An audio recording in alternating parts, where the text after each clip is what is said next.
বর্তমান পরিস্থিতিতে কাশ্মীর যাওয়ার প্ল্যান ক্যান্সেল করতে হয়েছে। পাহাড়ের কোলে নিরিবিলিতে সময় কাটাতে কোথায় যাবেন ভাবছেন? একটু অন্যরকম স্বাদ পেতে বেরিয়ে আসুন উত্তরাখণ্ডের হানল থেকে। মঞ্জিল নয়, সফরই কাটবে আপনার মন, পথেই পাবেন ভ্রমণের আনন্দ। মানুষের স্বাদ বদলের মতোই ভ্রমণের ক্ষেত্রেও এক একজনের পছন্দ এক এক রকম।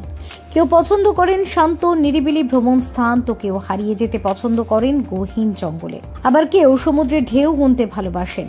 তবে যে সকল ভ্রমণ প্রেমী মানুষ পথ চলাতে আনন্দ এই পন্থায় বিশ্বাসী, আজকের এই ভিডিও তাদের জন্য। এখানে আপনাদের এমন এক জায়গায় নিয়ে যাব যে জায়গায় পৌঁছানোর পথে জার্নির কষ্ট ভুলে মেতে উঠবেন পথ চলার আনন্দে। বাইক হোক কিংবা গাড়ি, এই পথের সৌন্দর্য উপভোগ করতে করতে জার্নির কষ্ট লাঘব হয়ে যাবে অজান্তেই। দেরাদুন থেকে 190 কিলোমিটার দূরে পাহাড়ের কোলে নিরিবিলি এক জনপদ উত্তরাখণ্ডের হানল। আপনার বেড়ানোর তালিকায় যদি এই স্থানটিকে রাখেন, তাহলে বলতে পারি একেবারে পয়সা উসুল ভ্রমণ হবে। চক্রতা, লোখান্ডি, টিউনি পার করে টন নদী এবং পুরনো মন্দির, সেই সঙ্গে এক এক মরশুমে এক এক রকম আবহাওয়া। সত্যি বলতে এই জায়গার সৌন্দর্য বলে বোঝানো কঠিন। এখানে বাইকে বা গাড়িতে করে যাওয়ার পথে দেখতে পাবেন পাহাড়ি পথে ধাপে ধাপে হচ্ছে ধানের চাষ।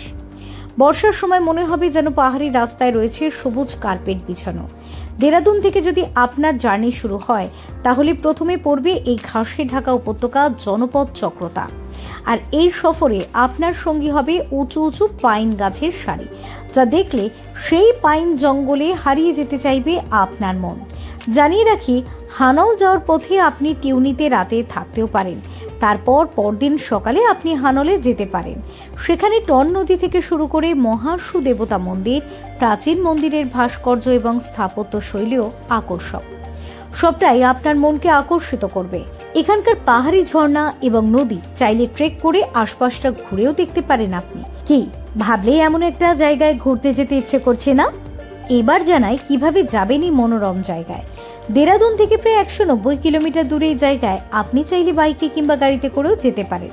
সারা বছরই এখানে আসতে পারেন, তবে বর্ষার সময়টা এড়িয়ে যাওয়াই ভালো। বিশেষ করে সেপ্টেম্বর বা অক্টোবরে এখানকার উপত্যকা পাহাড় ভীষণ সুন্দর দেখা যায়। এখানে এলে বিভিন্ন হোমস্টে কিংবা হোটেলে আপনি নিরাপদে রাত্রিবাসও করতে পারবেন। ফেব্রুয়ারি রিপোর্ট, ডক্টর টাইম।